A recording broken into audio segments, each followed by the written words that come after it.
Special recording.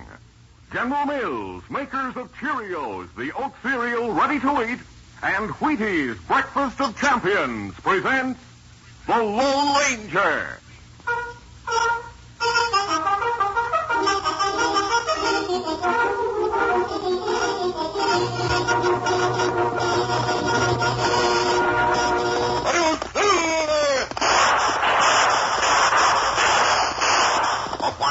With the speed of light, a cloud of dust, and a haughty high silver, the Lone Ranger.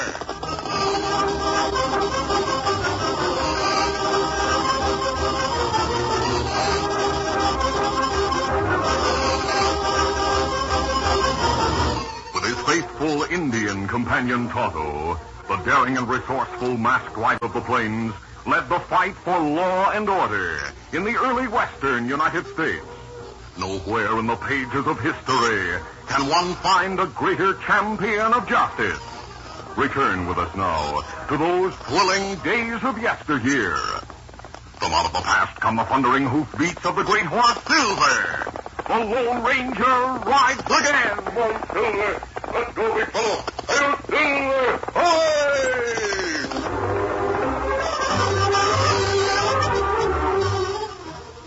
When Bill's up bat, the kids all shout, "You can't strike that slugger out." He gets a hit because he knows he's got go power from Cheerios. Yes, he's got go power. There he goes. He's feeling his Cheerios, Cheerios, Cheerios. Sure, Cheerios, the cereal that's fun to eat because it's shaped like little letter O's. The only ready-to-eat oat cereal with this fresh toasted oat flavor. And listen, every delicious spoonful of Cheerios and milk is real muscle-building food. Each spoonful contains vitamins, minerals, and proteins your body needs.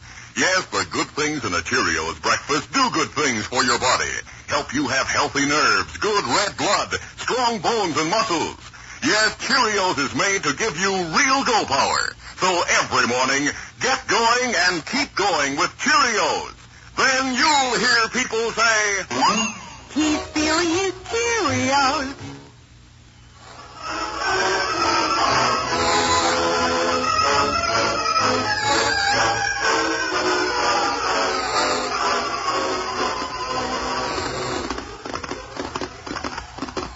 The noonday sun beat down mercilessly on Professor Dyke Tazewell and Bowlegs Benson as they traveled through the parched country leading to the town of Prairie Center. Though the professor's dust-covered eastern clothing contrasted sharply with Bowlegs' frontier apparel, they were both fugitives from justice.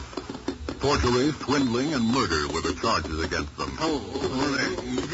As they drew rein beside an empty waterhole, Bowlegs murmured, "It's dried up. What do we do now?" "We're not far from Prairie Center. We'll water the horses and fill our canteens there." Look. A gent driving a team in a wagon heading this way. He's coming from the east. Looks like he's going to Prairie Center, too. It's a mighty big wagon. Bowlegs, look what's painted on the side of it. Rainmaking by an expert. Results guaranteed. Rainmaker will get rich around here. There's no such thing as a rainmaker. But the sign on the wagon. I don't care what it says on the wagon. That fella's not on the level. I wonder if he has any water in his canteen. Hi there, mister. How do you do, Jack? You have any water aboard that wagon? Only enough for myself. I stopped here to fill my canteen. You're due for a disappointment. This water hole's as dry as dust. Mr. Jasper Bethel, gentlemen. Rainmaker extraordinary at your service. If you're from the fair but drought-stricken community of Prairie Center, you may inform your fellow citizens that I am in this area for the express purpose of making rain. Where's your canteen? In my wagon. In that case, I'll help myself. I haven't enough to give away. You want to argue about it? Oh, no. I'll keep them covered, Bowlegs. You get that canteen. Right. You mean to steal the only drinking water I've got? That's the idea, Bethel. Traveling without a canteen shouldn't bother a rainmaker. But when I've saved that water, I've used only a few drops at a time to quench my thirst. If you were on the level, you'd start a rain that'd fill this water hole. Then we could all drink as much as we want. Hey, Professor, I found the canteen. Bring it out. I found grub and cash, too. Well, we're in luck. Oh, if I'd known you planned to rob me, I'd never have stopped here. Get out, Professor. You not rob me and get away with it. A sneak gun, huh? Let me look at him. Yep, you wounded him. He shouldn't have tried to pull a gun. He's unconscious. I should have searched him before I went into the wagon, but I didn't figure he'd be carrying a sneak gun. Let's have his canteen. Here. I took a couple of swallows while I was inside the wagon. Is this all the water he had? Yep. I never thought plain water'd taste so good. I found a couple of $100 and well enough to last a week. What else is in there? Blasting powder and contraptions Bethel must have used to convince people he could make rain. I wonder if he could do it. No one can do it. I've heard that Indians believe in rainmakers. They're superstitious. No white man could be fooled that way. You're wrong, Bulllegs. A lot of people have been fooled by rainmakers. Yeah? You'll see for yourself. What do you mean? What's to stop us from driving Bethel's wagon into Prairie Center and posing as a couple of rainmakers? We'd be laughed out of town. Maybe not. The ranchers and farmers around here need rain mighty bad. How much do you think we could get? $5,000. When we drive into Prairie Center, we'll have Bethel's equipment plus letters of recommendation from the governor and a lot of prominent people swearing we can deliver rain. Where'll we get letters like that? I'll write them. You? And don't forget, I'm an expert forger. I have a supply of all kinds of stationery, including some official-looking paper with a state seal on it. I'll turn out letters that'll convince everyone around here we're on the level. Come on, Bulllegs. We'll tie our saddle horses to the back of the wagon and head for Prairie Center.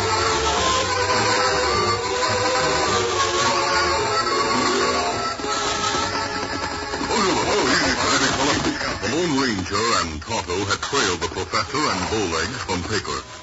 When they reached the empty water hole the next day, they found Jasper Bethel. The wounded rainmaker was more dead than alive. He suffered as much from exposure and thirst as he has from loss of blood, Tonto. Me not think it good. Moving them. We'll stay with him until he's strong enough to travel. You look at tracks near empty water hole. Yeah? Tell us we gonna come here on saddle horses. Ride off in a wagon. Yes, they shot and robbed this man. I'll see if he's carrying any identification. Papers in pocket? The name on this envelope is Jasper Bethel. Oh. Me hear a Jasper Bethel. Him travel through west in big wagon. He claimed to be a rainmaker. Him plenty big fake. Fake or not, Tonto, he needs help. When the sun went down and the air cooled, Jasper Bethel opened his eyes. For the first time, the weak and feverish rainmaker noticed the Lone Ranger's mask. As Tonto held a cup of nourishing broth to his lips, Jasper exclaimed, Mask! The mask needn't alarm you, Jasper. Here, you drink this. You feel better. Thanks, Injun. Say, how'd you know my name? I found identification in your pocket. I don't savvy why a masked outlaw would help me. I've no cash left to steal. I'm no outlaw, and neither is Tonto. No. You not try get up. I'm weak. Yes, you're not strong enough to stand. But the fellas who shot me, they'll get away. Right now, saving your life is more important than going after them. Dirty skunks. Left me for dead. Stole my wagon, horses, water. Jasper's voice trailed off and he fell into a deep sleep.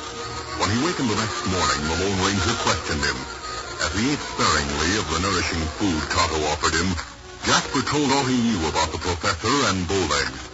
Then the masked man said, Jasper, if you feel strong enough to travel, Tonto will take you to the doctor in town. If we move slowly, I might be able to make it. While you're in town, Tonto, tell the sheriff about Bulllegs and the Professor.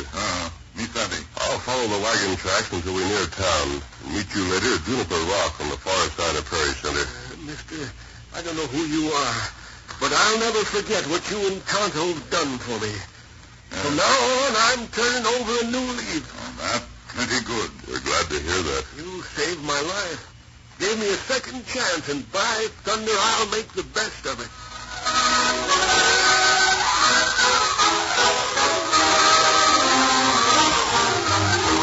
We'll continue our Lone Ranger adventure in just a moment. When boys line up to run a race, Galloping Gordon sets the pace. He comes in first because he knows he's got go power from Cheerios. Yes, he's got go power. There he goes. He's feeling his Cheerios. Cheerios. Cheerios. And so will you.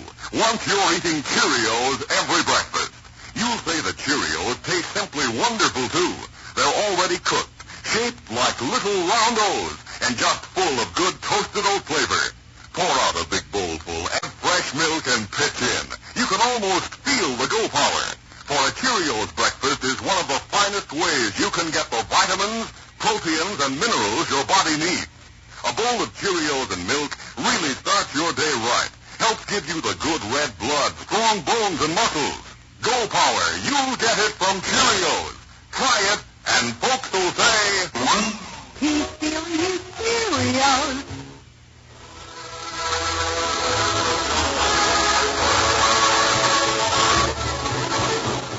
Now to continue. The two men who shot and robbed Jasper Bethel had been more successful than they expected.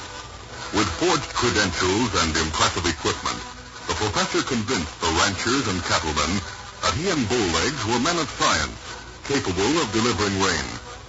Anxious to end the drought as quickly as possible, the people of the distressed community raised $5,000. There was no bank in the town, so the money was placed in the hotel safe, with the understanding that the partners would be paid after they brought rain. But Bowlegs and the professor planned to collect in advance. We'll go into the hotel, force the clerk to open the office safe, collect the cash, and clear out, Bowlegs. We're lucky the hotel's the only place in town with a safe to hold the money. It'll be a lot easier to steal it from the hotel safe than it would be to rob a bank. Pete Rapson, the owner of the hotel, greeted the killers as they entered the deserted lobby. Now, Professor, Bowlegs, what can I do for you? Keep your voice down, Pete. Hey, what's the idea of the gun? Lead the way to the safe in your office. What? Do as you're told or we'll let you have it. Don't shoot and move. All right. A few minutes later, the partners had the $5,000 rainmaking fund, plus $1,000 of Pete Rapson's money in their pockets. It's robbery. You're nothing but crooks. Try and gag him, Bowlegs, while I keep him covered. Leaving Pete tied and gagged in the hotel office, the professor and Bowlegs hurried to the hitch rail where they left their horses. As they mounted, Bowlegs saw Tonto riding into town. Turn your head the other way, quick, Professor. Why, what's wrong? An Indian's riding into town with Jasper Bethel. That damn fella. Man, he spotted us. We've got to get out of town before he tells the sheriff what he knows. Let's go. Get up, come on, move, get up.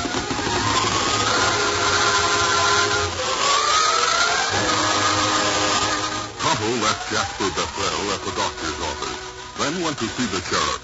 When he entered the lawman's office, he recognized the lean, tanned man wearing the sheriff's badge as a former cavalry sergeant. Tonto grinned. Sergeant John Marble.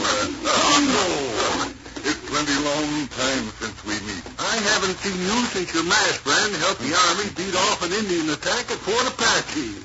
We not know you, Sheriff of Prairie Center. Well, after I got married, I gave up soldiering to settle down. Where's the Lone Ranger? Him wait outside town. Him tell me come here, report robbery, shooting. Who's robbed? Fella named Jasper Bethel. Him claim him rainmaker, travel in big wagon.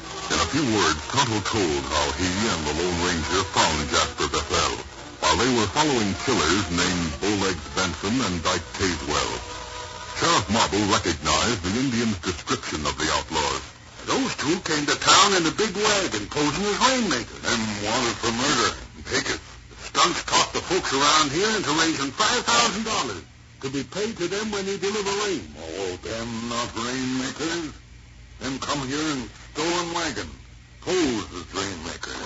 Showed me letters to back their claims. Ranchers and farmers are so worried for fear the dry spell will kill their cattle and crops that they were willing to pay any price for it. Then get rain soon. Huh? There are black clouds in the sky. I was there a few minutes ago. Storms start plenty quick.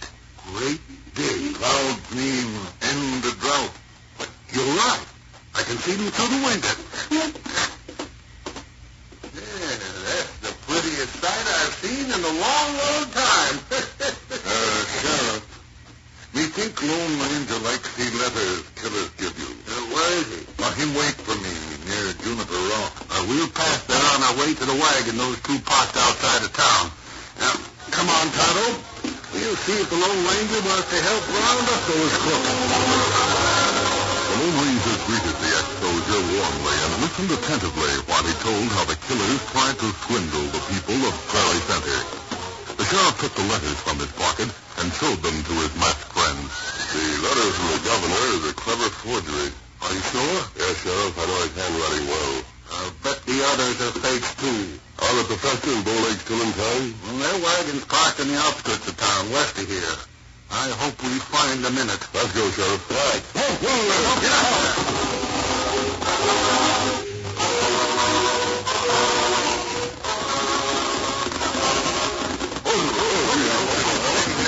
Three men reached the big rainmaker's wagon. They found the vehicle deserted. They cleared out. The clothing and food are gone. Saddle horses gone. You look at tracks. See where trail is. Fellas, take two horses. Ride west. I don't savvy why they abandoned the wagon and horses. Just for the saddle. Be plenty glad to get wagon back. Ooh, rider. Pete Rapp's in the hotel owner.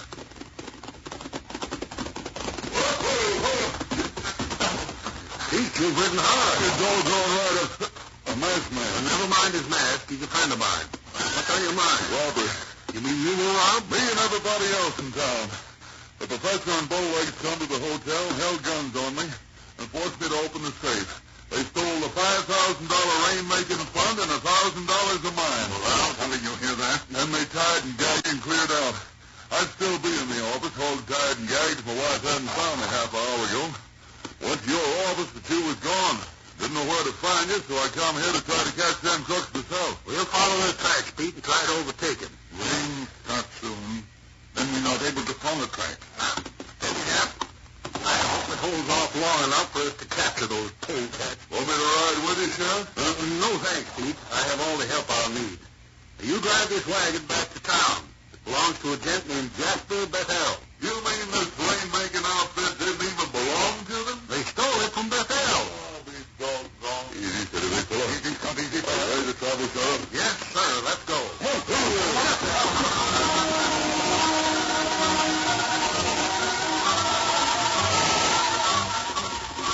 Bowlegs and the professor were some distance west of town when they noticed the heavy black clouds overhead. Bowlegs shouted, Those clouds mean rain, Professor. Well, what do you know? We better find shelter. Well, there's a shack ahead, Bowlegs. We stop there and wait for the storm to pass.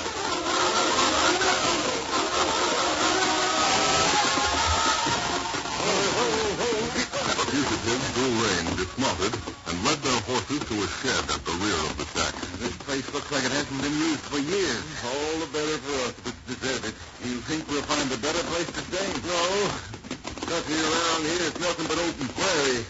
The ranches and farms are south of town. The sky's getting darker. Oh, boy. Oh, yes. Anyway, the horses will be all right in this shed. We'll take the saddlebags with the cash into the shack with us.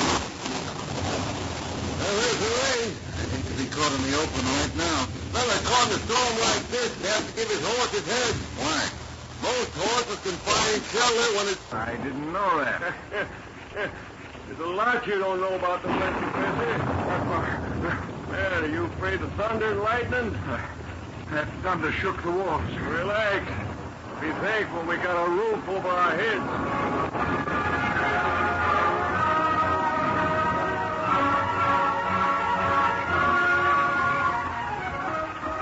Half a mile from the shack, the Lone Ranger, Tonto, and Sheriff Marble were trapped in the open. If it weren't for a flash of lightning now and then, I'd be blind. Storm, plenty bad. I can't see a thing. Sheriff, is there any shelter around here? Well, there's an old shack about a half a mile from here. The so doggone dark, I don't think I could find it. I'll give Silver his head. He'll take us to it. That's a good idea. Go ahead, Silver. Up to you, boy. Find the cabin. Savvy, what you're saying.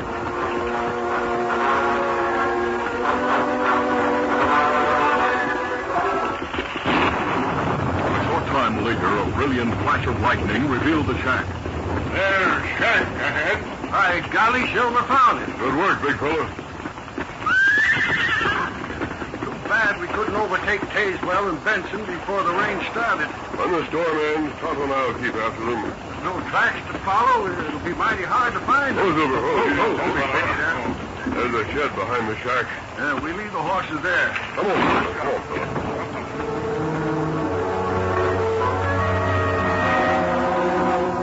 When they led their horses into the shed, they saw the horses the professor and Bowlegs left there. The sheriff recognized the animals. Those critters belong to Bowlegs, Benson, and the professor. Maybe crooks in the shack. Someone's in there. I saw the place lighted. I figured some rider had gone inside to get out of the rain. I thought so too, Sheriff. Come on, we'll surprise the professor and his friend. The noise of the storm and the darkness outside concealed the approach of the Lone Ranger, Tonto, and the sheriff. As the masked man opened the door of the shack, the professor gasped. The outlaws snatched guns from their holsters as Tonto and the sheriff entered. As Bowlegs and the professor fired, the Lone Ranger's Colts roared. Silver bullets smashed both weapons, but Bowlegs' shot struck the sheriff. The lawman staggered back with a bullet in the shoulder. For a moment, the Lone Ranger and Tonto looked from the outlaws to the wounded sheriff. In that instant, Bowlegs grabbed a knife from his belt and rushed toward the masked man, but a bullet stopped him in his tracks. Oh, my hand! Try another fast move and I'll break your arm. I give up. Don't shoot me. And keep your hands high. I know when I'm listening. Cover them, Tonto, while I examine the sheriff. I'm all right, mister. The bullet hit me in the shoulder. I'll bandage the wound, then we'll search Bowlegs and the professor for the stolen money. The cash is in our saddlebags down on the floor. We'll take it. When this storm's over, we'll all head for town.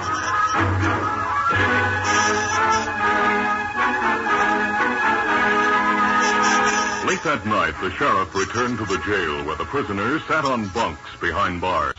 The lawman grinned as he announced, I returned the money you stole to Pete Rapson and the folks who contributed to the rain-making fund. So what? Everyone but Pete was downright surprised to hear you had nothing to do with bringing the rain. You needn't rub it in. Until I told them what crooks you were, everyone thought you were on the level. If the rain hadn't stopped us, we wouldn't have been caught. You couldn't have gotten away, Professor. That's what you think. I knew you were finished as soon as I found out you were being trailed by the Lone Ranger.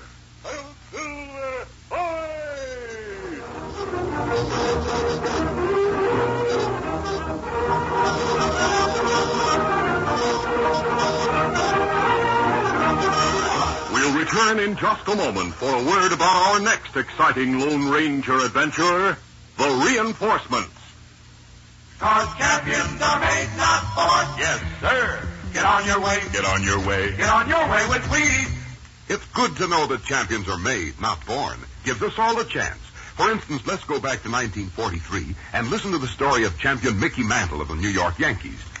Mickey worked hard to learn the game. As he got on his way to fame, he practiced batting, learned to throw. And Mickey knew what champions know. Wheaties for breakfast, away you go. No wonder Mickey's got all that steam. Mantle and Wheaties, they're still a team.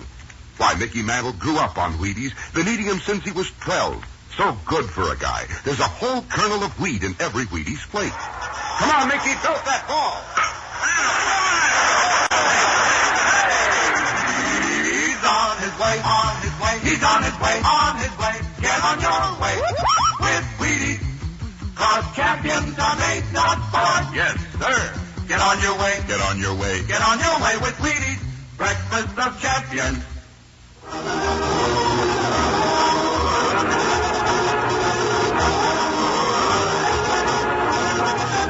When the Lone Ranger and Tonto rode to a cavalry camp to warn of an Indian ambush, they didn't know that the troopers had orders to hold the masked man as a traitor to his country. This is a story combining thrilling action with spine-tingling suspense. Be sure to listen.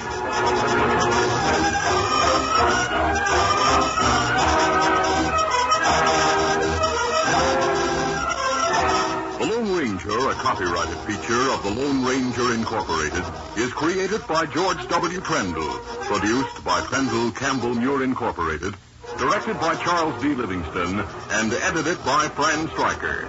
The part of the Lone Ranger is played by Brace Beamer. Your announcer, Fred Foy.